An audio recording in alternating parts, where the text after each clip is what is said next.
और जातिगत जनगणना का मुद्दा लगातार गर्माता जा रहा है। देश भर में चल रहा जातिगत जनगणना का मुद्दा अब तेजी पकड़ता जा रहा है। इस मुद्दे के समर्थन में मायावती भी अब आगे आ गई हैं। उन्होंने कहा है कि वो पूरी तरह से जातिगत जनगणना के मुद्दे पर समर्थन करती हैं। जहां एक और महाराष्ट्र और उड़ीसा इसके समर्थन में आगे आए हैं, वहीं दूसरी ओर बिहार में नीतीश कुमार ने भी इसको मंजूरी दे दी है और पीएम मोदी को पत्र लिखकर उनसे मिलने का समय मांगा है। इसकी जानकारी देते हुए नीतीश कुमार ने कहा कि हमने पीएम को पत्र भेज दिया है। हमारी पार्टी के सांसदों ने अमित शाह से मिलकर अपनी बातें रखी हैं। जानकारी के मुताबिक बिहार में विपक्षी दल आरजेडी के साथ साथ सत्ताधारी जेडीयू भी जाति आधारित जनगणना की पैरवी कर रहा है। सूबे के सीएम नीतीश कुमार पहले ही इस पर अपना रुख साफ कर चुके हैं। अब एक बार फिर से सीएम ने इसके लिए अपना कदम आगे बढ़ाया है। नीतीश कुमार ने जाति आधारित जनगणना के मसले को लेकर प्रतिनिधि मंडल के लिए मिलने का जो समय है पीएम मोदी से मांगा है और उनको पत्र भी लिख दिया है। बिहार में आजकल जाति आधारित जनगणना को लेकर मांग तेज होती जा रही है, जिस पर जनता दल यूनाइटेड की भी सहमति है। तो आपको बता दें कि जातिगत जनगणना का मुद्दा जो है लगातार गर्माता जा रहा है। देश भर में जातिगत जनगणना का मुद्दा अब तेजी पकड़ रहा है। इस मुद्दे के समर्थन में मायावती आ गई हैं। उन्होंने कहा है कि पूरी तरीके से जातिगत जनगणना के मुद्दे का समर्थन करती हैं और जहां एक ओर महाराष्ट्र और उड़ीसा इसके समर्थन में आए हैं, तो वहीं दूसरी ओर बिहार में मुख्यमंत्री नीतीश कुमार ने भी इसको मंजूरी दे दी है। तो यहाँ पर मायावती, नीतीश कुमार, आरजेडी हो या फिर जेडीयू हो, ये सभी पार्टियां इस समय जातिगत जनगणना के मुद्दे का समर्थन करती हुई नजर आ रही हैं कि जाति के आधार पर जनगणना होनी चाहिए, जो कि ज़रूरी है। इसके पक्ष में बसपा है, आरजेडी है और जेडीयू है। ये ऐसी पार्टियां हैं जो कि अब इस जनगणना का समर्थन करती हुई नजर आ रही हैं। और आपको ये भी बता दें कि महाराष्ट्र और उड़ीसा के समर्थन में भी इसके समर्थन में आगे आए हैं कि जाति के आधार पर जनगणना होनी चाहिए, क्योंकि इलेक्शन में जाति का मुद्दा ज़्यादातर गर्माता है। हम लगातार इसको देखते भी हैं। इसीलिए देखने को मिल रहा है कि कई इस समय पार्टियां जाति आधारित जनगणना का समर्थन कर रही हैं।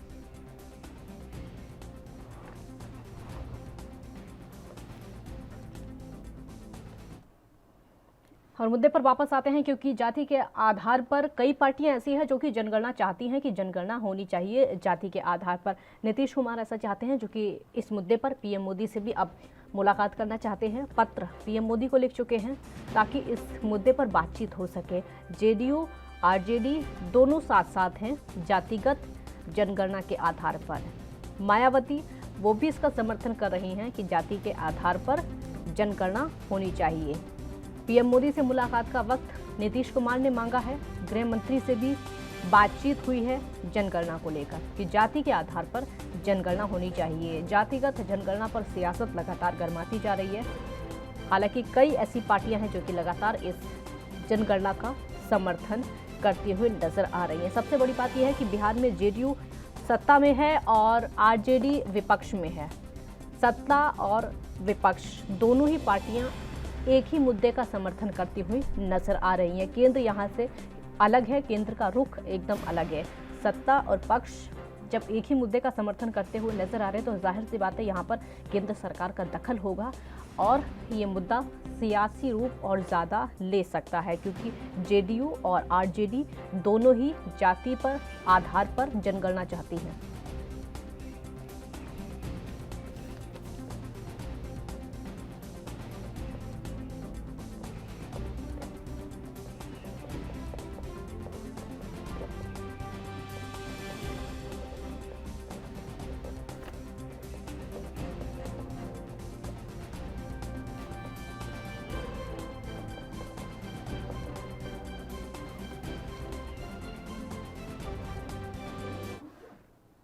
इस मुद्दे पर चर्चा करने के लिए हमारे साथ डॉक्टर इंदुकांत दीक्षित हैं, जो कि राजनीतिक विश्लेषक हैं। विपिन शर्मा हैं, वरिष्ठ पत्रकार, हमारे साथ जुड़ेंगे। आप दोनों का बहुत बहुत स्वागत है। विपिन शर्मा जी, शुरुआत आपसे ही करते हुए, ये जाति के आधार पर जनगणना, इसका कई पार्टियां इस समय समर्थन करती हुई नजर आ रही हैं। हम अगर बिहार की तरफ देखें तो बिहार में नीतीश कुमार इसका समर्थन कर रहे हैं। अगर हम आरजेडी को देख लें तो वो भी समर्थन करती है, यानी बिहार की सत्ता और विपक्ष दोनों पार्टियां इसका समर्थन कर रही है। इधर हम मायावती को देख लें तो वो भी इसका समर्थन करती हुई नजर आ रही है। कैसे आप इसको देख रहे हैं? और ये रिवायत 1872 से चल रही है। लॉर्ड मेयो जब थे ब्रिटिश वाइसरॉय, तो तब से ये चलती आई है। और अगर हम स्वतंत्र भारत की बात करें तो पहली जो जनगणना हुई 1991, और ये जो सेंसस एक्ट के तहत होता है 1948 का जो एक्ट है। लेकिन यहाँ पर गौरतलब बात जिस पे ध्यान जाना चाहिए कि जनगणना की मांग हर कोई करना चाहता है, समझ आता है कि अपने अपने वोट बैंक को रिझाने की कोशिश, ये जताने की कोशिश होती है राजनीतिक दलों की, उनके नेताओं की कि वो रहनुमा है। लेकिन यहाँ पर अगर मोदी सरकार की बात करें, जो कैबिनेट का विस्तार हुआ है, यहाँ पर 25 ओबीसी जो मंत्रिमंडल में उनके मंत्री शामिल हुए हैं, तो 25 इस समय ओबीसी समुदाय से हैं। तो यहाँ पर ये बिल्कुल साफ संदेश है, कोई भी राजनीतिक दल हो, सत्ता पक्ष के हों या विपक्ष के हों, कोई भी मौका छोड़ना नहीं चाहता कि कैसे वो अपने अंदाज में, अपने तरीके से अपने वोट बैंक को रिझाने की कोशिश करें। लेकिन सवाल ये उठता है कि अभी आपने देखा कि पहले भी एक जनसंख्या नियंत्रण बिल पेश करा गया और वो प्राइवेट मेंबर बिल था। लेकिन यहाँ पर समझना ही पड़ेगा कि आप जब एक तरफ रिझाने की कोशिश करते हैं अपने वोट बैंक को, और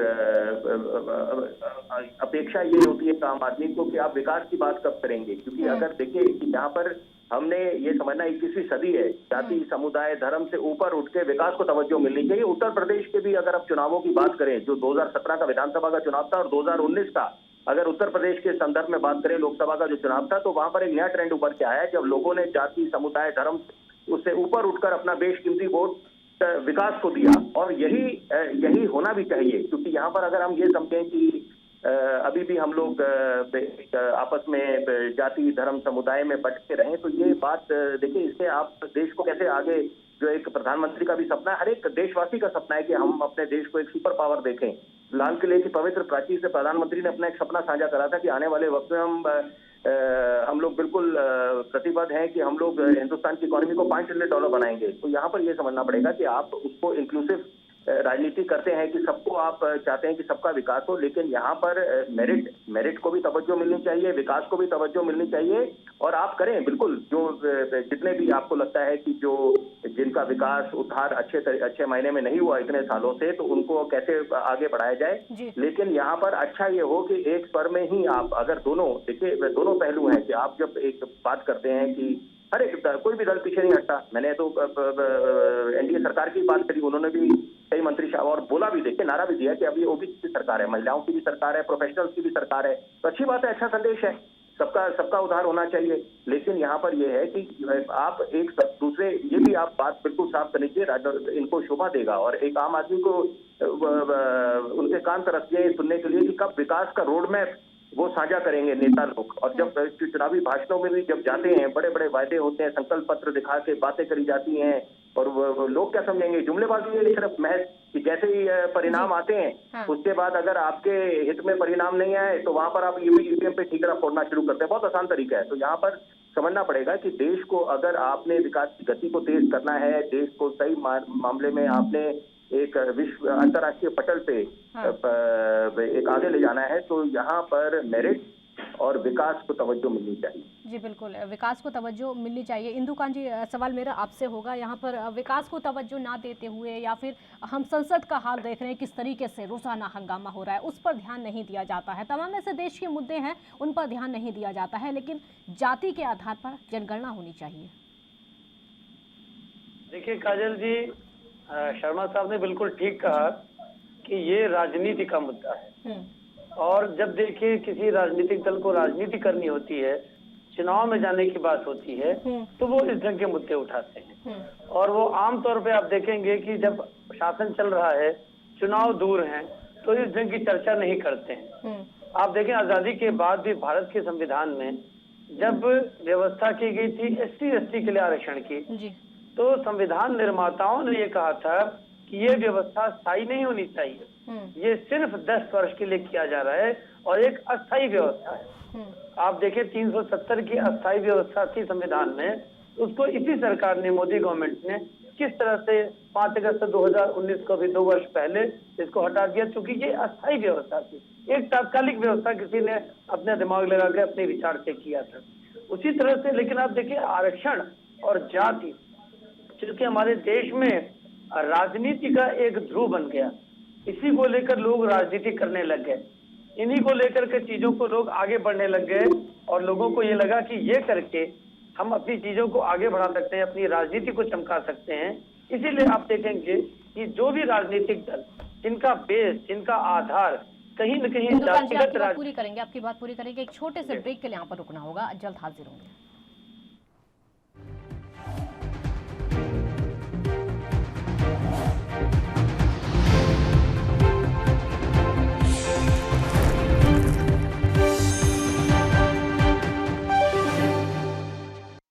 ब्रेक के बाद एक बार फिर स्वागत है आपका। देश के ऐसे तमाम मुद्दे हैं जिन पर चर्चा नहीं की जाती है, लेकिन जाति पर चर्चा करना सबसे अहम यहाँ पर लगता, चाहे सत्ता पक्ष हो या फिर विपक्ष हो। इंदु कांत जी, अपनी बात पूरी करिए आप।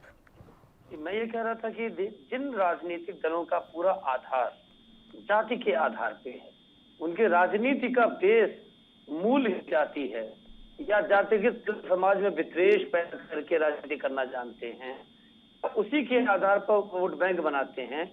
वो इन्हीं बातों को आप देखेंगे आजादी के पहले भी, आजादी के बाद भी, और आजकल तो ज्यादा ही इन बातों को उठते हैं।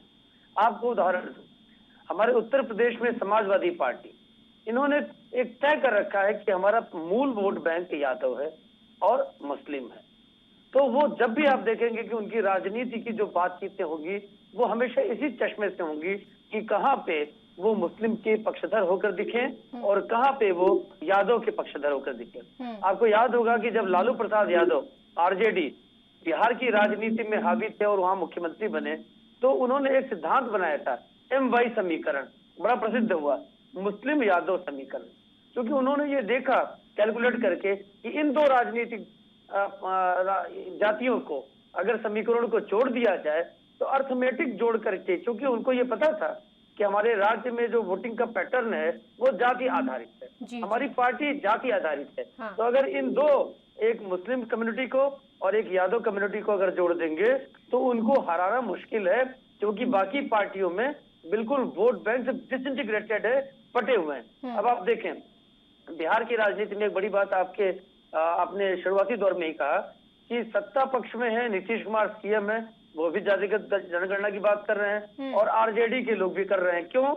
क्योंकि दोनों की राजनीति का मूल देश हित से ज्यादा जाति हित है। जी। जैसा शर्मा जी ने कहा कि जब हम देश हित की बात करते हैं, जब देश को आगे ले जाने की बात करते हैं, वहां पे देखिए किसी जात के लोग अगर पीछे हैं, किसी धर्म के लोग अगर पिछड़े हैं, तो उनको आगे लाने की भी बात हम करेंगे राष्ट्र हित में, देश के हित में, इसलिए नहीं कि अपना वोट बैंक पुख्ता करना है। जी हाँ, बिल्कुल विपिन शर्मा जी, ये कड़वी सच्चाई है, भले ही राजनीतिक दल इस बात को नकारते रहे कि हम धर्म की राजनीति नहीं करते हैं, हम जाति की राजनीति नहीं करते, लेकिन ये कड़वी सच्चाई है कि वोट बैंक को जाति के आधार पर ही बांटा जाता है, पार्टी कोई भी हो। दुख होता है, मैं दीक्षित साहब की बात से बिल्कुल इत्तेफाक रखूंगा। और यहाँ पर ये एक आप अलग से मांग कर रहे हैं कि कास्ट पे सेंसिस हो दलितों के लिए, ओबीसी के लिए, तो ये बात देखिए 21वीं सदी में कम से कम ये बात किसी के गले उतरेगी नहीं, एक आम आदमी की। आप एक तरफ जब आप प्राथमिकता देते हैं कि कैसे आप अपने नेताओं की बात करिए, एक आम आदमी की बात करिए, हर एक अपने बच्चे को अच्छा से अच्छा पढ़ाना चाहता है, तो यहाँ पर कोई भी नहीं चाहता कि वो किसी भी मामले में पीछे रह जाए। तो यहाँ पर जब ये, और देश के सामने तमाम चुनौतियां, इस समय चुनौतियों का भरमार है, आपने अर्थव्यवस्था को भी पटरी पे लेके आना है, देखा जीडीपी जाते धरातल पे आए हुए हैं, और ऐसे मुद्दे हैं जहाँ पर अगर नेता, हमारे देश के नेता, चाहे सत्ता पक्ष के हो चाहे विपक्ष के हों, वो एक स्वर में स्वर मिलाते दिखाई दें तो कितना अच्छा संदेश जाएगा, सिर्फ देश में नहीं, देशवासियों को ही नहीं, अंतर्राष्ट्रीय पटल पे भी। कि देखिए ये एक स्वर्णिम दौर है हिंदुस्तान का, लेकिन वो आंखें तरस जाती हैं ऐसे दृश्य देखने के लिए। हमें यहाँ पर दृश्य जो देखने पड़ते हैं अंत में कि आपका संसद में कार्रवाई हो नहीं रही, उसको बार बार स्थगित करना पड़ता है और कागज पढ़े जाते हैं यहाँ पर। तो ये देखिए कि देश हम सबका है, यहाँ पर हम लोगों को समझना पड़ेगा। कोरोना काल में हमने जी के देखा, दूसरी जो इस साल जो दूसरी लहर आई वो सुनामी मन के आई, लाशों के अंबार लग गए यहाँ पर। तो यहाँ पर अगर हम लोगों ने अब प्राथमिकता देनी चाहिए, हम लोगों को, नेताओं से हमारी अपेक्षा है कि आप जब 5 वर्ष के लिए चुन के आते हैं तो आप विकास की बात करें, आप बात करें कि कितने अस्पताल बने, कितने कॉलेजेस बने, कितनी यूनिवर्सिटीज बनी, मेट्रो का कहां से कहां विकास हुआ और कितने फ्लाईओवर बने, कितने फुट ओवर ब्रिज बने, कितने अंडरपास बने, तो वो बातें समझ आती है, एक्सप्रेसवे कितने बने। लेकिन यहाँ पर इसके विपरीत वोट बैंक को रिझाने में लेकिन ऐसी बात नहीं होती, पेगासस पर हंगामा होता है यहाँ।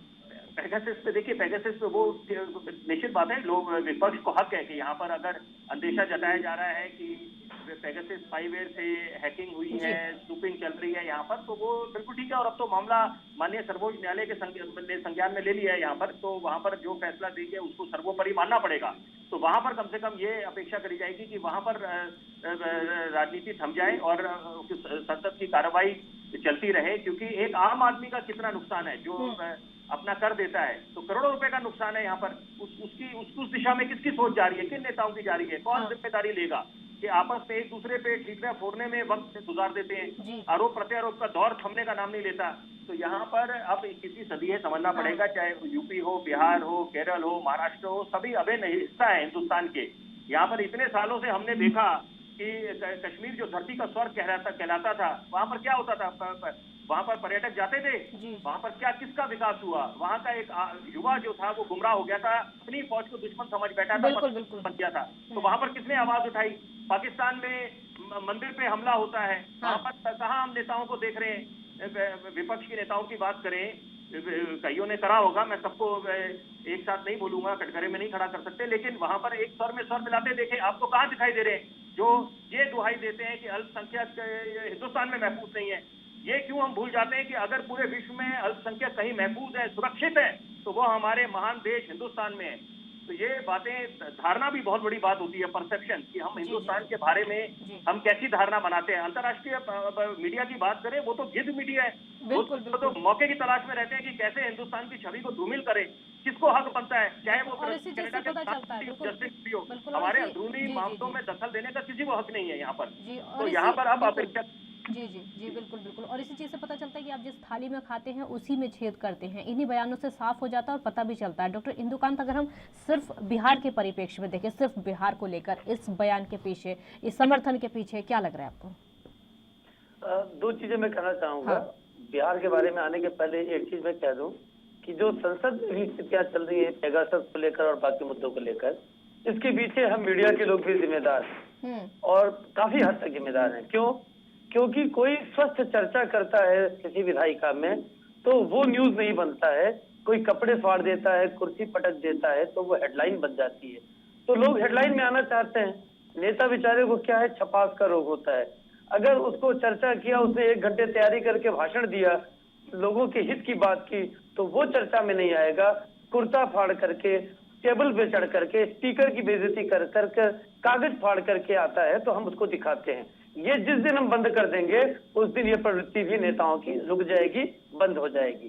दूसरा, जब बिहार की बात हम करें, बिहार में देखिए कहीं न कहीं ऐसा माना जाता है, मेरा अपना व्यक्तिगत ये आकलन है कि 2019 में 2020 में जब वहां विधानसभा चुनाव हो रहे थे, तो विधानसभा चुनाव के दौरान जिस तरह से तेजस्वी ने मोर्चा खोला नीतीश के खिलाफ और बीजेपी और नीतीश ने मिलकर चुनाव लड़ा विधानसभा के, लेकिन जिस तरह से चिराग पासवान ने मोर्चा खोला नीतीश के खिलाफ, और ऐसा मानना है जेडीयू में कि उनके पीछे कहीं न कहीं सपोर्ट था, मोरल सपोर्ट था बीजेपी का कि आप लड़िए। आप देखें, चिराग ने जिन जिन सीटों पर भाजपा लड़ी वहां कैंडिडेट नहीं उतारे, लेकिन उन्हीं के अलायंस पार्टनर जो जेडीयू के थे, जितने भी कैंडिडेट, उनसे सबके खिलाफ अपने उम्मीदवार उतारे। तो जो बड़ा डिबेकल हुआ इसमें जेडीयू का, उसके लिए एक बड़ा कारण मानते हैं नीतीश कुमार और उनकी पार्टी की बीजेपी के शह पे ये कहीं न कहीं चिराग पासवान थे। अब ये मौका ताड़कर जब ऐसा लगता है कि पेगासस के मामले में या जातिगत जनगणना के मामले में कहीं न कहीं भाजपा को विपक्ष घेर रहा है, मोदी सरकार को, तो वहां पे हवा देकर हमें ऐसा लगता है कि उस चीज का बदला भी चुकता करने की कोशिश हो सकता है कि जेडीयू कर रही हो, ये बताने के लिए कि आप हमें जिस तरह से चुनाव के समय परेशान कर सकते हैं, तो हम आपके केंद्र की राजनीति में या सत्ता में या शासन में भी आपको विघ्न डाल सकते हैं, लिहाजा हमें आप जो ना आती। जी, वहां पर हवा देने की कोशिश की जा रही है। विपिन शर्मा जी, यही सवाल आपके पास लाते हुए, यहाँ पर सरकार घिरी हुई है लेकिन वहां पर हवा देने की कोशिश की जा रही है, आपका रिएक्शन? देखिए, देश देश में फेडरल स्ट्रक्चर है, फेडरल स्ट्रक्चर का भी सम्मान करना पड़ता है। राज्य सरकारों को आपने अगर देखा इस कोरोना काल में 2021 में कि एक स्वतंत्र तरीके से उनको आज़ादी दी गई कि आप अपने स्थिति का मुआयना करते हुए आप लॉकडाउन लगा सकते हैं। और पिछले साल अलग बात थी कि संपूर्ण लॉकडाउन था। तो यहाँ पर अब आप देखेंगे कि कोई भी मौका राजनीतिक दल छोड़ना नहीं चाहता कि जहाँ उनको लगता है कि हम सत्ता पक्ष को घेर सकते हैं। तो यहाँ पर वही हुआ कि अगर आप देखेंगे कि पहले चिराग पासवान वाली बात जो अभी दीक्षित साहब ने बोली वो बिल्कुल सही है, क्योंकि यहाँ पर शय जो मिली उनको कि उसमें अगर बाद में भाजपा के वरिष्ठ नेताओं ने बिल्कुल अपना रुख साफ करा था कि यहाँ पर हम लोग किसी भी तरह से नीतीश कुमार के साथ पीछे डट के खड़े हुए हैं यहाँ पर, लेकिन तब तक उसका नुकसान हो चुका था जेडीयू को। तो वहां पर आपने देखा कि कैसे वो उनके वोट बैंक भी सेंध लगाने में काफी कामयाब हुए चिराग पासवान। वो अलग बात है कि वो उनकी जो अपेक्षा करी जा रही थी कि वो कुछ सीटें निकालेंगे और वो आगे आएंगे, तो वो ऐसा नहीं हुआ। उसके बाद उनके खुद चाचा ने कैसी शिकस्त उनको दी, तो वो सबके सामने किसी से छुपा नहीं है यहाँ पर। लेकिन अभी इस समय जो वर्तमान में जो चुनौती बनी हुई है देश के सामने कि आप जो बात करते हैं कि एक अलग से जनगणना होनी चाहिए दलितों के लिए, ओबीसी के लिए, तो वो बात समझनी पड़ेगी कि यहाँ पर एक आम आदमी उसको कैसे लेगा। आप किसी भी इसमें आप देखिए कि इतने सालों से हम बोलते थे कि क्या हुआ, बिहार में जंगल राज था, और बिहार में आप क्या समझते हैं, बिहार के लोगों की क्षमता आप अंतर्राष्ट्रीय पटल में उनका लोहा माना जाता है यहाँ पर। कि आप देखें कि कितने वहाँ के उनके डॉक्टर की बात करें, आईएएस आईपीएस कितने निकलते हैं बिहार से, और अंतर्राष्ट्रीय पटल पे उनका जो इंडियन डायस्पोरा है जो बिहार से जाता है, तो वो उन्होंने जो देश का जो गौरव बढ़ाया है वो उससे हम लोग खुद सब लोग बहुत नाज महसूस करते हैं यहाँ पर। लेकिन ये बात बोलना कि इस समय 21वीं सदी में आप दोबारा फिर जाति समुदाय धर्म की बात करें और सिर्फ उसको तवज्जो मिले, और यहाँ पर ये बात बिल्कुल सही है कि यहाँ पर मीडिया का भी इसमें अहम भूमिका है यहाँ पर कि मीडिया किन बातों को ज्यादा तवज्जो देती है, कि मीडिया को भी समझना पड़ेगा, उनको अपनी जिम्मेदारी निभानी पड़ेगी यहाँ पर कि आप और कई बातें पे चर्चा होती है, आप एक चेरी पिकिंग इसको अंग्रेजी में कहते हैं, आप एक सिलेक्टिव तरीके से आप एक चीज बनाएं और उसको वो सुर्खियां बन जाए, तो वो भी देखिए वो भी ठीक नहीं है यहाँ पर। और वक्तों के साथ निपटने का वक्त है इस समय। आपने ये एक आत्मनिर्भर किया सपना साझा करा प्रधानमंत्री ने, make in India, digital India, skill India, महत्वाकांक्षी योजनाएं, उन पे अमल होना चाहिए। रोजगार की बात वही है कि हो नहीं पाता है। बहुत शुक्रिया आप दोनों का, डॉक्टर इंदुकांत बहुत शुक्रिया, विपिन शर्मा जी आपका भी बहुत शुक्रिया। एक छोटे से ब्रेक के लिए यहाँ पर रुकना होगा, ब्रेक के बाद दूसरे मुद्दे के साथ वापस लौटेंगे।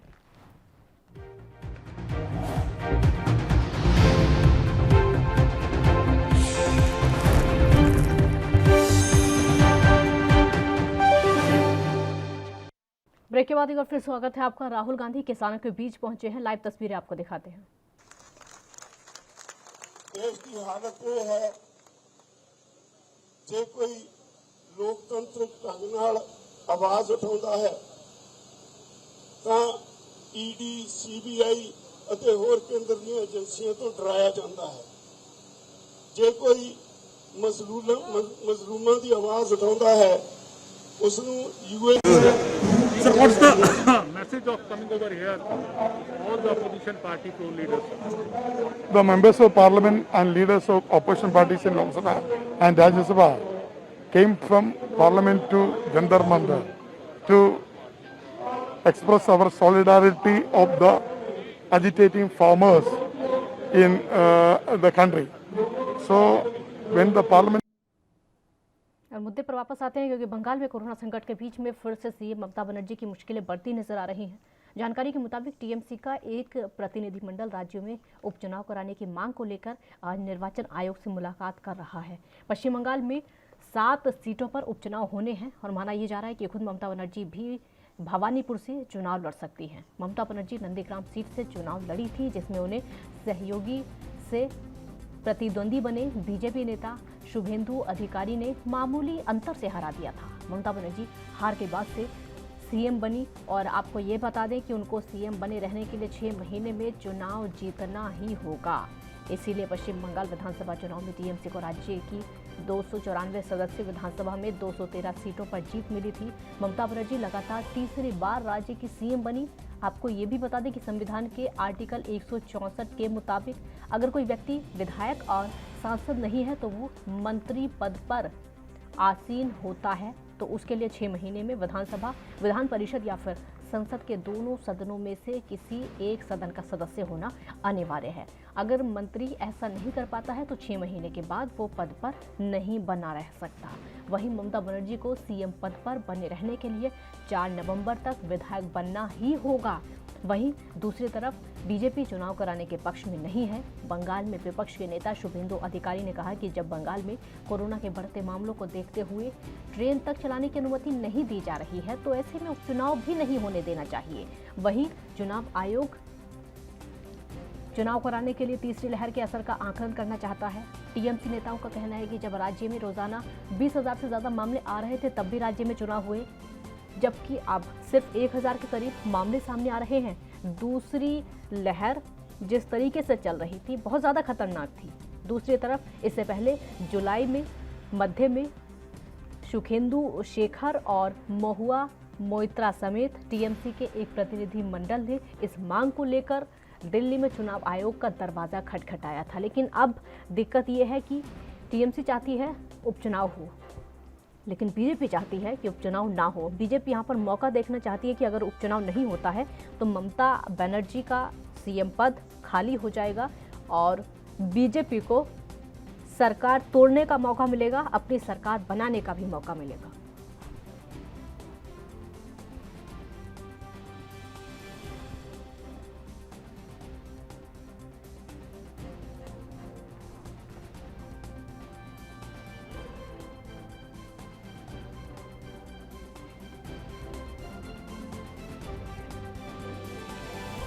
तो बंगाल में कोरोना संकट के बीच में ममता बनर्जी की मुश्किलें लगातार बढ़ती हुई नजर आ रही हैं, क्योंकि जानकारी के मुताबिक टीएमसी का एक प्रतिनिधिमंडल राज्य में उपचुनाव कराने के पक्ष को लेकर आज निर्वाचन आयोग से मुलाकात कर रहा है। मुलाकात से क्या कुछ निकलकर सामने आता है वो आपको बताएंगे। पश्चिम बंगाल में 7 सीटों पर उपचुनाव होने हैं और माना यह जा रहा है कि ममता बनर्जी भी चुनाव लड़ेंगे।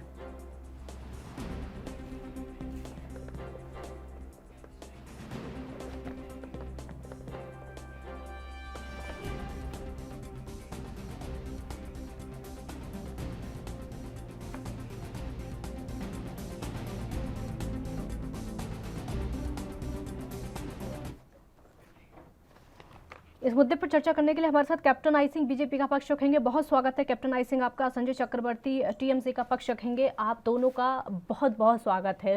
संजय चक्रवर्ती जी, शुरुआत आपसे ही करते हुए, क्योंकि पश्चिम बंगाल का मुद्दा है, वहाँ पर जैसे हालात है, उपचुनाव कराने की तैयारी हो रही है। टीएमसी चाहती है कि उपचुनाव हो जाए और बीजेपी नहीं चाहती है, लेकिन क्योंकि टीएमसी इसलिए चाहती है ममता बनर्जी का पद छिन जाएगा अगर 6 महीने तक ये नहीं हो पाया। तो आपका रिएक्शन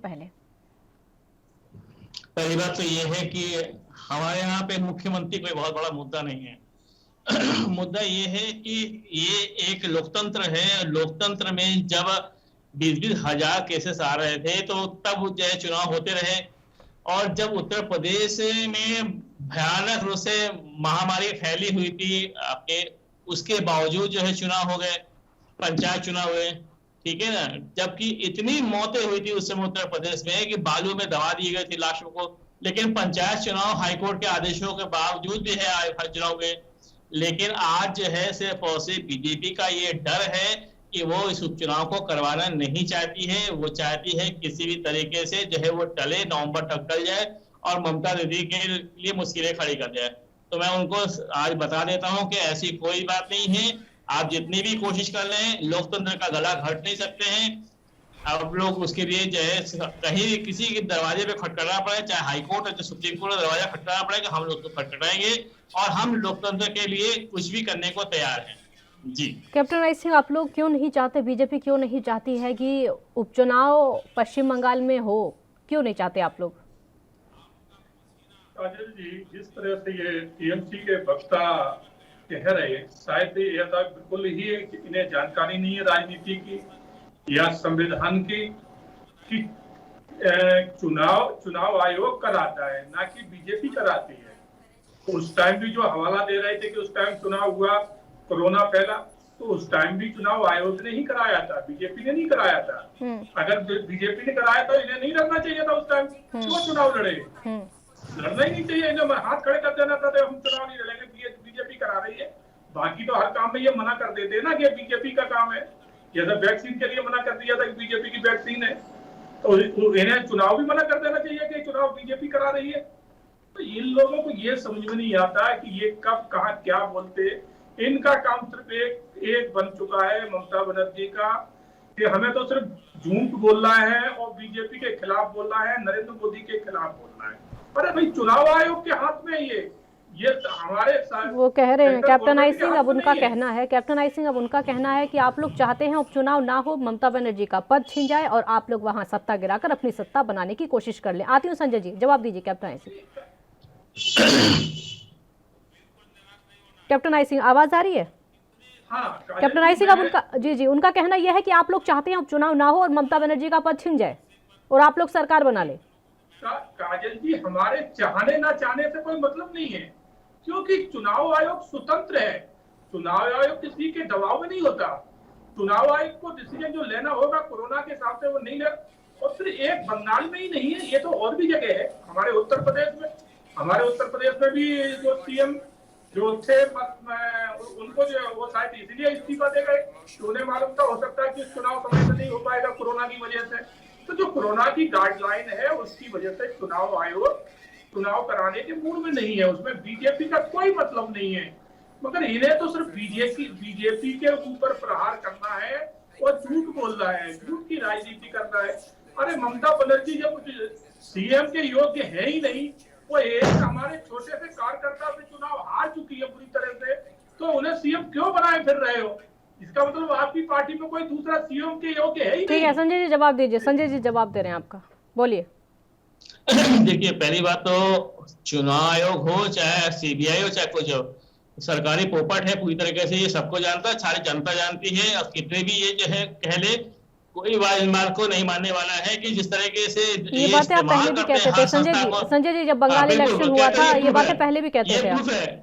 ये बात प्रूफ हो चुकी है। और ये बात हमने नहीं कही है, 2014 से पहले भाजपा खुद ही कह रही थी और आज वो काम है खुद ही कर रही है।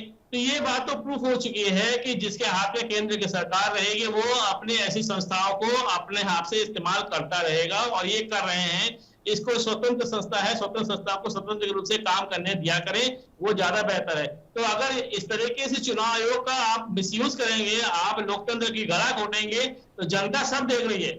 जनता को आप ये मत सोचिएगा कि जनता आपको जो बोलेंगे जो समझेंगे जनता वो समझेगी। जनता समझदार है और उसका उन्होंने आपको बहुत अच्छी तरीके से समझा दिया था बंगाल के अंदर कि हम आपके लिए क्या कर सकते हैं। और यही बात है जो आप दिवा स्वप्न देख रहे थे, सोना बांग्ला बनाने की बात कर रहे थे, वो सब कुछ जनता ने देखा समझा कि आपने पूरे देश को क्या किया है, देश को किस तरीके से बर्बाद किया है। और उसी तरीके से उन्होंने आपको एक बेहतरीन जवाब दे दिया है और आगे भी ऐसी जनता देती रहेगी आपको जवाब। जी कैप्टन आई सिंह, ये आरोप आप पर पहले भी लगते आए हैं जब बंगाल का इलेक्शन हुआ था कि चाहे सीबीआई हो, ईडी हो या फिर चुनाव आयोग हो, ये सभी संस्थाएं आपके इशारों पर चलती हैं।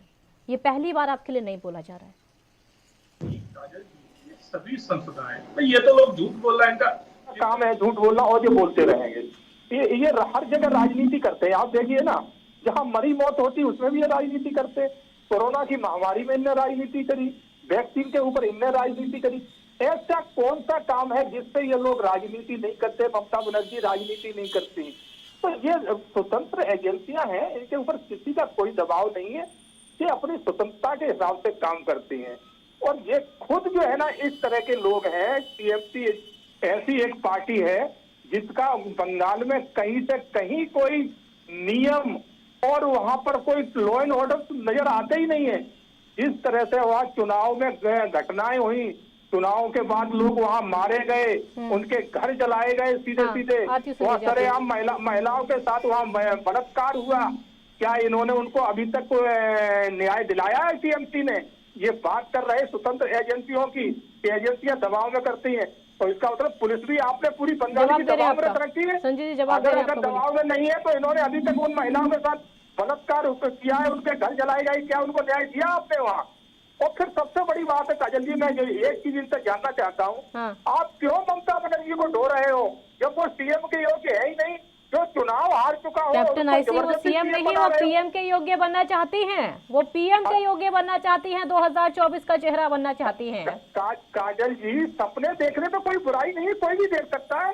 मुंगेरी लाल जैसे सपने ममता देख सकती है, मगर ममता जी की आप आज उनको की सीएम तारीख के में लायक नहीं समझते और वो देश चलाने का सपना देख रही हैं। संजय जी जवाब दीजिए, बोलिए।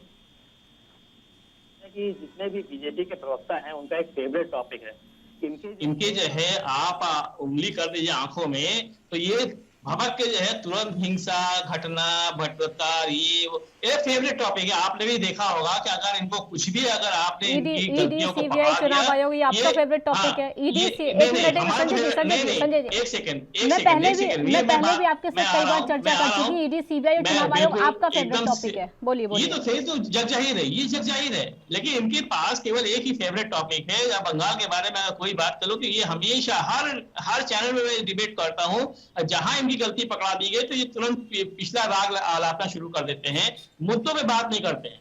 मुद्दे जो है इस समय जो हमने अभी आपने कहा कि चुनाव आयोग से मेरी भी मीटिंग है आज शाम को 4 बजे, मैं भी जो है आज चुनाव आयोग के साथ मेरी मीटिंग में जाने वाला हूँ। तो ये जो आप लोगों का मुद्दा है ना, ये क्यों आप चुनाव आयोग की मीटिंग हमारे साथ हो रही, उत्तर प्रदेश के लिए हो रही ना। मैं उत्तर प्रदेश से आता हूँ तो उत्तर प्रदेश की मीटिंग के लिए तैयारी हो रही है, तो क्या उत्तर प्रदेश में कोरोना एकदम खत्म हो गया, जीरो हो गया? ऐसा नहीं है, कोरोना है और अभी तक ये 2024 तक कोरोना रहेगा। ये कोरोना को रखना चाहते हैं क्योंकि यही एक फेवरेट इनका टॉपिक है कि कोरोना रहेगा, तभी ये जो है लोगों को डर दिखा करके भय दिखा करके लोगों को इस तरीके से आप ये जिस तरह के देश को सर्वनाश कर रखा है, पेट्रोल के दाम को बढ़ा करके बेरोजगारी को बढ़ा करके ये जो जिस तरीके से आम जनता को जो है जीना दुभर कर रखा है, इस कोरोना को ये 2024 तक रखेंगे। 2024 के बाद ये जब दूसरी सरकार आएगी वो अपने आप चली जाएगी। और रही बात ममता दीदी की बात, दिवा स्वप्न जैसे 2014 में आपने देखा तो हमें भी देखने का हक है। जिस तरह का अटल बिहारी वाजपेयी ने देखा था, जिस तरह के और भी दूसरे लोगों ने देखा था, और हमारे को भी देखने का अधिकार है और इसको दिखा भी देंगे कि 2024 में आपकी सत्ता नहीं रहेगी। क्यों? क्योंकि 2022 का ऑलरेडी उत्तर प्रदेश जो आपको फोकस है, 2022 आप हारने वाले हैं और उसके बाद 2022 क्या 24 क्या, मैं तो फिर कह रहा हूं आपसे, ये सरकार अपने अंतर्मनों से अपने आप ये 2023 तक गिर जाएगी। क्योंकि उत्तर प्रदेश चुनाव के हारने के बाद बहुत जबरदस्त विस्फोट होने वाला है। बाबुल सुप्रियो उसका सबसे बड़ा उदाहरण है। जी कैप्टन आई सिंह, सरकार गिराने की तैयारी वो आपकी कर रहे हैं और आप बंगाल में उनकी हम नहीं कर रहे हैं। नहीं हम नहीं कर रहे हैं। नहीं खुद गिर जाएगी वो तो। अरे आप आइडिया बता रहे हैं ना, सरकार खुद गिर जाएगी। हाँ, सरकार उन्होंने भी आइडिया बताया, लेकिन संजय जी आइडिया उनका भी सही है। वो भी कह रहे हैं कि हमने कुछ नहीं किया, आपकी भी सरकार 6 महीने के बाद गिर सकती है अगर उपचुनाव नहीं हुए तो। संजय चक्रवर्ती, सरकार नहीं गिरेगी। हाँ। जी हमारी सरकार नहीं गिरेगी, पहले बता दें। अगर चुनाव आयोग उनके इशारे पर चलता होगा, हमारे 213 हमारे पास एमएलए है, हमारी सरकार नहीं गिरेगी। संजय चक्रवर्ती, सरकार पीएमसी की चलेगी। अब एक बात सुनिए, एक चीज आती हूँ कैप्टन आई सिंह आती हूँ। संजय चक्रवर्ती जी, अगर चुनाव आयोग बीजेपी के इशारे पर ही चलता तो बीजेपी वाले तो बोल देंगे कि उपचुनाव मत कराओ, आपका उपचुनाव नहीं होगा, ममता बनर्जी का जो पद का समय है वो खत्म हो जाएगा, फिर क्या होगा? ये हम देखिए, ये संवैधानिक रूप से जो भी काम किया हो रहा है वो निश्चित रूप से होगा। हाँ। ये वेट एंड वॉच समय है अभी हमारे। देखिए अब आप संविधान की बात नहीं बिल्कुल संविधान की बात भी आप ही लेकर आते हैं। बीजेपी के इशारे पर संस्थाएं चल रही हैं, वो बात भी आप ही लेकर आते हैं। इसी बात को आगे बढ़ाएंगे, एक ब्रेक के लिए यहाँ पर रुकेंगे, जल्द हाजिर होंगे।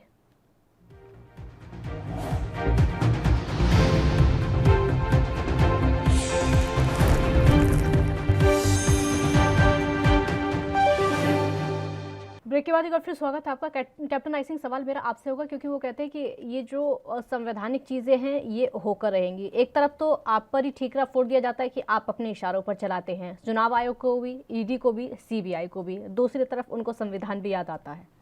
Captain I Singh. काजल जी, हाँ, जिस तरह से अभी टीएमसी के वक्ता कह रहे थे, शायद इनको ये मालूम नहीं है कि ये हमारी सरकार के लिए कह रहे हैं कि सरकार अपने आप गिर जाएगी। अरे हमारी सरकार तो ये कार्यकाल तो छोड़ो, हम अभी कम से कम 4-5 कार्यकाल किसी को मौका ही नहीं देंगे। हम क्या देंगे? जनता नहीं देगी, क्योंकि हमारे काम जो हिंदुस्तान में इस तरह के हैं, हम जो कर रहे हैं वो हिंदुस्तान की भलाई के लिए कर रहे हैं। हम वो काम कर रहे हैं जो बरसों से इस देश में गड्ढे खोद रखे थे, हम उन गड्ढों को भर रहे हैं। हम उन कानूनों को यहाँ से खत्म कर रहे हैं जिस कानून में इनके टीएमसी जैसे गुंडे बदमाश जो मार काट करके और बच जाते थे वो नहीं बचेंगे। हम वो कानून का जो है ना इसमें तो लूप होल पड़े थे उनको हटा रहे, ये क्या बात करेंगे। इनके सांसद देख लिए कि सदन में आके किस तरह का तरीका अपनाते हैं, चुन के तो बंगाल से आ जाते हैं क्योंकि इनकी वहां सरकार है, इनकी एक बार सरकार जाने दो, इनका वहां जीरो आएगा, जीरो। अभी तो ये गुंडा आप इंतजार करें इनकी सरकार जाने का, कैप्टन आई सिंह आप इंतजार करें इनकी सरकार जाए। नहीं काजल जी, इनकी सरकार तो जाना ही है। आप देखिए, हम जब वहां चुनाव बंगाल में लड़ने गए, इन्होंने क्या नारा दिया, बोले बाहर के हैं, बाहर के। अरे भाई हम हिंदुस्तान के हैं, काम पाकिस्तान से तो नहीं आए, हम चाइना से तो नहीं आए, हम हिंदुस्तान के हैं। और हिंदुस्तान वालों को आप कह रहे हो कि बाहर के हैं, और वहां जो चुनाव लड़ रहे थे वो उसी बंगाल के थे। एक भी कैंडिडेट बंगाल से बाहर का नहीं था, मगर इनका नारा था बाहर के लोग आ गए, बाहर के लोग आ गए। फिर भी हमने इनकी क्या हालत करी वहां पर कि हम कुछ भी नहीं थे, हमने 77 सीटें ली, 77 इनके मुंह पे वो थप्पड़ मार के आए। और पहले हमारा एक भी सांसद नहीं था, हमने 18 सांसद जिताए, और अगली बार में इनको खत्म कर देंगे वहां से, बंगाल से इनको बिल्कुल काला मुंह करके भगा देंगे। तो ये क्या हमारे लिए बात करेंगे, क्योंकि हमारी इतना अहंकार देखिए, बाप रे बाप। अच्छा है, हम जनता के लिए काम कर रहे हैं, हमारी उतना अहंकार रावण का नहीं रहा, इनका कहां से है। सबका विकास और सबका विश्वास। हम किसी जाति विशेष के लिए काम नहीं करते, ये सिर्फ जाति विशेष के लिए काम करते, रोहिंग्यों के लिए करते। आज बंगाल में इतना रोहिंग्या इन्होंने संजय चक्रवर्ती जी 77 सीटें जीतकर 2 थप्पड़ उन्होंने आपको लगाए, अगर सरकार बनती तो शायद अनलिमिटेड था। पहली बात तो ये है कि इनको भाषा की मर्यादा को याद रखें कि थप्पड़ की भाषा जो आप बात कर रहे हैं ना, तो थप्पड़ तो आपको लगा है कि 200 पार ये पार कर रहे थे, वो अच्छा थप्पड़ तो जनता ने आपको लगाया है। आपके थप्पड़ किसी को लगाओगे? आप जो है, आप आज तक बंगाल में आज तक आप टीएमसी को हरा नहीं पाए। और दूसरी बात, बदमाश भगाने की बात कर रहे हो, तो अभी हाल ही पिछले महीने में लखनऊ के अंदर किस तरीके से आप लोगों ने कहा कि बदमाश नहीं आतंकवादी आ गए हैं। अभी आप कह रहे हैं कि आपने जो है सबको भगा दिया है, तो कश्मीर में 2 साल हो गए, आप 370 हटा चुके, आज तक आप चुनाव नहीं करवा पाए, और वहां पे आप किसी तरीके से आजादी को पूरी तरह से छीन के रखा हुआ है। आप किस तरीके से बात कर रहे हो? सबका साथ सबका विकास, आप सिर्फ और सिर्फ 2 लोगों का विकास कर रहे हैं, वो अडानी और अंबानी, दुनिया जानती है। किस तरीके से सरकारी संस्थाओं को बेच करके आप किसी से प्राइवेटाइजेशन कर रहे हैं, ये दुनिया देख रही है। आपने किस तरीके से बेरोजगारी को जो है 12 करोड़ 70 लाख बेरोजगार कर दिए हुए, ये दुनिया देख रही है। आपने किस तरीके से पेट्रोल के दाम को जो है आपने 100 रुपए ऊपर पार कर दिया, पेट्रोल डीजल के दाम को ऊपर कर दिया। आप इस समय केवल सुप्रीम कोर्ट की वजह से आप इस समय जो अनाज दे रहे हैं वो सुप्रीम कोर्ट की वजह से, फ्री वैक्सीनेशन दे रहे हैं वो सुप्रीम कोर्ट। और वैक्सीन के लिए आज तक किसी भी सरकार ने, 70 साल की आजादी के 70 साल हो गए, आज तक किसी भी सरकार ने, चाहे पोलियो हो चाहे खसरा हो, किसी भी टीकाकरण का हुआ हो, आज तक पैसा नहीं लिया। आपने जो 23,000 करोड़ रुपए आपने जो है पहले दौर में आपने वैक्सीन के ले लिया, उसका हिसाब कहाँ है? आप जब पीएम केयर फंड में 35,000 करोड़ रुपए आपने इकट्ठे कर लिए थे, उसका हिसाब कहाँ है? आपने पेट्रोल के दाम बढ़ा के 3.5 लाख करोड़ जो पिछले 3 महीने के अंदर इकट्ठे कर लिए, उसका हिसाब कहाँ है? ये सारा का सारा पैसा चुनाव लड़ने के लिए इकट्ठा किया जा रहा है, आने वाले समय में खर्चा किया जाएगा। जो सैकड़ों करोड़ रुपए जो इन्होंने चुनाव बंगाल के लिए खर्चा किया है, और यही आगे चलकर उत्तर प्रदेश और उत्तरांचल पंजाब वगैरह में ये पैसा खर्चा करने के लिए इकट्ठा किया जा रहा है। यही हो रहा है और यही लगातार जनता को चूसा जा रहा है, और जनता देख रही है, और जनता इसका जवाब बहुत अच्छी तरीके से देगी आपको। ये थप्पड़ वाली बात है, इस तरह की भाषा टीवी में मत करिएगा। जी कैप्टन आई सिंह, पैसे इकट्ठे कर करके आप इलेक्शन लड़ने की तैयारी कर रहे हैं, कम से कम वो वही पैसा अगर विकास में लग जाए तो ज्यादा अच्छा होगा, आप लोगों की ही वाहवाही होगी। काजल जी, हम तो विकास करा ही रहे हैं। आपको रोकूंगी कैप्टन आई सिंह, आपको रोकूंगी। राहुल गांधी क्या कुछ कह रहे हैं, सीधे सुनवाते हैं जरा दर्शकों को। पार्लियामेंट में हम पेगासस की बात करना चाहते हैं, वहां पे वो पेगासस की बात नहीं होने दे रहे हैं। नरेंद्र मोदी जी हर हिंदुस्तानी के फोन के अंदर घुस गए हैं, और यहाँ पे किसानों को, हिंदुस्तान के सब किसानों को अपना पूरा का पूरा समर्थन देने आए। बहुत बहुत धन्यवाद।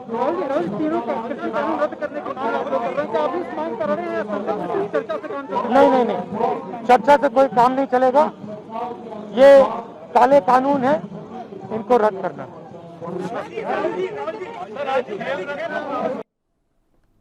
मुद्दे पर वापस आते हैं। कैप्टन आई सिंह, जवाब दीजिए। एक तरफ तो विपक्ष आप पर हमलावर है, सिर्फ ये टीएमसी की बात नहीं हो रही है बल्कि कांग्रेस की भी बात हो रही है। इधर अभी हम राहुल गांधी को भी सुन रहे थे, वो भी पूरी तरीके से अड़े हुए हैं कि सरकार की नाकामी है, सरकार सुनने को तैयार नहीं होती है, सरकार किसी की नहीं सुन रही है। न विपक्ष की सरकार सुनती है, न किसानों की सरकार सुनती है, न युवाओं की सरकार सुनती है।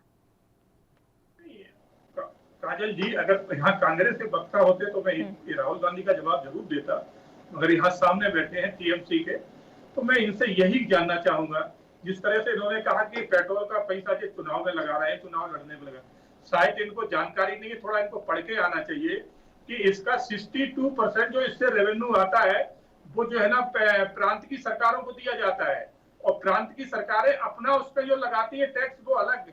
अगर आपको पेट्रोल इतना ही महंगा लग रहा है तो अपने यहाँ अपना टैक्स थोड़ा कम कर दीजिए और जनता को राहत मिल जाएगी। क्यों नहीं सोचा ममता बनर्जी ने? थोड़ा हम तो पूरे इस पैसे को पूरे भारत के विकास में लगा रहे हैं, जम्मू कश्मीर से लेके कन्याकुमारी तक। आपके पास तो सिर्फ बंगाल है, वो भी बंगाल में विकास नहीं है। आप थोड़ा इसमें पेट्रोल डीजल पर टैक्स कम करें, देखो जनता को राहत मिल जाएगी। बातें करना आता है, बातें बहुत कर लेते हो, कुछ करके भी दिखाओ ना कि क्या होता है, कि सिर्फ लोगों को झूठ बोलना आता है। तो ये टीएमसी के लोग हैं काजल जी, इन्हें सिर्फ झूठ बोलना आता है और बाकी जनता इन्हें देख रही है कि ये कितना अच्छा शासन है। और मैं बार बार एक ही बात कहूंगा कि ममता बनर्जी चुनाव हार चुकी है, वो सीएम कैंडिडेट बची ही नहीं है। ये तो जबरदस्ती इनके पास कोई है ही नहीं और कह रहा है कि हमारी पार्टी इतनी जीती। काहे की आपकी पार्टी जीती? आपकी सीएम चुनाव हार जाती है तो पार्टी का जीतना ना जीतना तो कोई मायने ही नहीं रखता है, मायने ही नहीं रखता है। जिस तरह से सीएम चुनाव हार चुकी है, जिसने 5 साल वहां बंगाल में शासन किया हो और वो चुनाव हार जाए, तो ऐसी पार्टियों को तो जो है ना वैसे ही पद और ये सब छोड़ देना चाहिए, क्योंकि आपको बंगाल की जनता ने आपको वहां सत्ता के लायक समझा ही नहीं। समझते तो ममता बनर्जी को जिता के भेजते, उनको हरा दिया और फिर भी उन्हीं को ये उठाए फिर रहे। अरे जो कैंडिडेट चुनाव में हार गया उस लायक संजय चक्रवर्ती, ममता बनर्जी को पब्लिक ने नकार दिया, लेकिन फिर भी आप लोग ममता बनर्जी को ही चेहरा बनाते हैं। चरणी सुई से बोले तेरे नीचे छेद। सबसे बड़ी स्मृति ईरानी को भूल गए 2014 में, जो राहुल गांधी से हार गए थे, फिर भी केंद्र में जो है मंत्री बन के बैठ गए थे, जाली सर्टिफिकेट के साथ शिक्षा मंत्री बना दिया गया था। क्या भूल गए उस चीज को? अपनी बात को पहले याद रखिएगा कि आप लोगों ने क्या क्या गलती की है। ममता बनर्जी केवल और केवल मुख्यमंत्री नहीं है, एक चेहरा है, और 213 सीटें आई है तो ममता बनर्जी के कार्यों की वजह से आई है। उनको कैसे हराया गया, किस तरह से हराया गया, ये आप भी जानते हैं, आप भी, हम भी जानते हैं। और ये मामला अदालत में निलंबित है और उस अदालत से जब फैसला आ जाएगा, इस दूध का दूध पानी का पानी हो जाएगा। तो इसलिए ज्यादा जो है आप लोग इतना ज्यादा सीना ना फुलाइए कि किस तरीके से आपने हरा दिया। अरे आप क्या हराएंगे सर? वो तो टीएमसी का ही कार्यकर्ता को तोड़ करके आप लोग, अरे आपकी पार्टी का कौन सा कार्यकर्ता था जो ममता बनर्जी को हरा सकते थे? आपने टीएमसी के ही कार्यकर्ता को आप लोगों ने अपना दल बना करके उसको लड़वाया है। आप रोक भी तो नहीं पाए ना, आप रोक नहीं पाए शुभेंदु नहीं, मैं हम लोग उसको रोके, उसको हराया नहीं है। वो कैसे हराया है ये मैं उसके पे टिप्पणी नहीं करना चाहता। ये बाकायदा हाईकोर्ट में ये मामला लंबित है और वो हाईकोर्ट जो फैसला देगी वो आपके सामने आएगा। तो ये इनको पहले बता दे, ममता बनर्जी एक चेहरा है और पार्टी जो 213 सीटें जीत कर गए, भारी बहुमत से जीत कर गए, वो ममता बनर्जी की वजह से जीत गई है। एक सीट से हमारे को कोई फर्क नहीं पड़ता, 213 सीट ममता बनर्जी ने खुद जीता है। जी संजय जी, आप नहीं मानते कि जनता ने नकारा ममता बनर्जी को? बिल्कुल नहीं, बिल्कुल नहीं। अगर नकारा होता तो सरकार ना बनती, अगर नकारा होता तो हमारे यहाँ पे सरकार ना बनती। सरकार captain I Singh, last reaction आपका भी। पब्लिक ने ममता बनर्जी को नहीं नकारा, आप लोगों को गलत फहमी है। सुने आप काजल जी, हम वो इन शायद इनको जानकारी नहीं है और ये संविधान को समझ नहीं रहे, ये जनता का मूड समझ पाए, क्योंकि जनता ने इनको सरकार तो बनाने का मौका दिया है, मगर जनता ने उनको सीएम के योग्य नहीं माना है। ममता बनर्जी को अगर उनको सीएम के योग्य मानते तो वो जरूर जीत के आती। और फिर इन्होंने कहा कि हम उस पर कोर्ट में केस चल रहा है। अरे भाई, अगर खाली एक ममता बनर्जी वहां पर जो है ना उनके साथ गलत हो गया, बाकी सब जीत के कैसे आ गए? अगर किसी को करना ही होता तो तुम्हारी सरकार ही नहीं वहां बन पाती ना। ठीक है, पश्चिम बंगाल में एक बार फिर से मुश्किलें बढ़ गई। बहुत शुक्रिया आप दोनों का, समय कम है, बहुत बहुत शुक्रिया आप दोनों का। पश्चिम बंगाल में एक बार फिर से राजनीति तेज होगी क्योंकि उपचुनाव होना बेहद जरूरी है। अगर उपचुनाव नहीं होता है तो 6 महीने के बाद ममता बनर्जी को अपने पद से इस्तीफा देना पड़ सकता है। बहुत शुक्रिया आपका। देखते रहिए ANB न्यूज़। नमस्कार।